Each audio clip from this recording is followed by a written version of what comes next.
The last video I did on anime may seem to have been very critical and mean.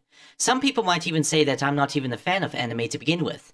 That, however, is not true. There's a couple of stuff that I like, such as Cowboy Bebop, as well as many of the Miyazaki films.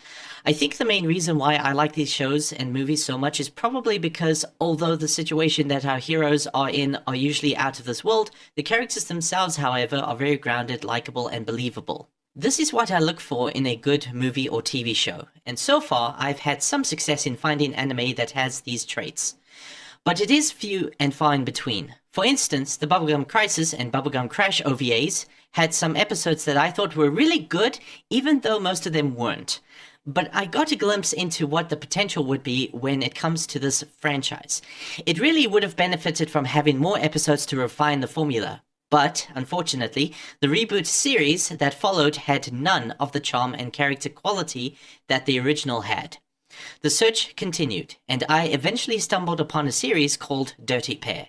Some positive things were said about the series, but this was not the first time that I decided to ignore the series simply because it had elements that I'm just not a fan of, such as 1. The reboot, Dirty Pair Flash, wasn't very good. 2.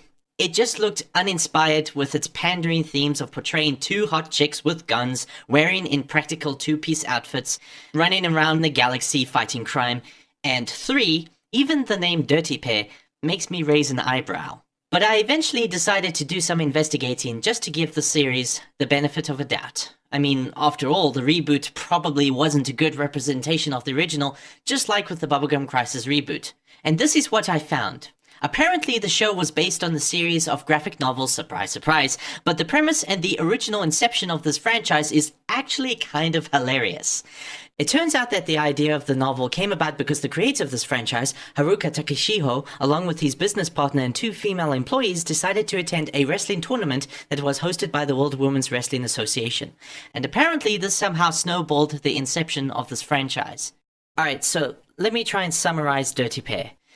Try to imagine a wrestler look-alike, with a gun, only there's 2 of them that travels through space, visiting different planets to catch criminals with the help of a giant mutant cat and a little assistant robot. Oh, and by the way, they're female.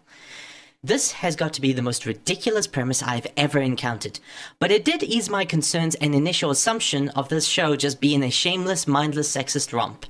So it would make sense as to why these characters dress the way they do simply because it's just a parody of Japanese female wrestling attire. Kinda like how Disney princesses dress the way they do because of reasons. However, that being said, I would have still preferred that the Dirty Pair would wear something more protective and ideal for fighting crime and solving cases. But considering that I liked a lot of Disney films that even had this element, I decided to give the series a chance.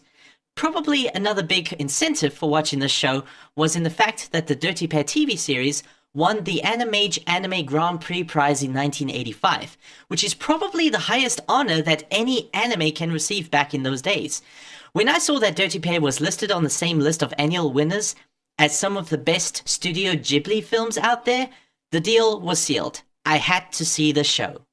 And I eventually did. So, how was it? Was it good? Was it as enjoyable as Trigun, as Cowboy Bebop? No, it wasn't. It was better. I am absolutely dumbfounded. This show blew my expectations out of the water. No, I'm not kidding. And yes, I'm sure some people will disagree with me, but seriously, everything that I value in entertainment was all here. I didn't care that the series was old, that the music was outdated even for its time, and it's reeking with 80s culture even though it's supposed to portray a distant future. And for the first time ever, I didn't even care that the show didn't have an English dub. That's right, it's only in Japanese with English subtitles. I decided that I should make a video about this. But instead of covering the series as a whole, I will be taking a look at some of the best episodes. Once again, there will be spoilers, but that probably doesn't really matter considering how few people are going to be in a position to watch this show. But one of the benefits that this show has is that these episodes actually remain enjoyable even after a second viewing. So join me for YCARTOONS, Why I Like Dirty Pair, the TV series.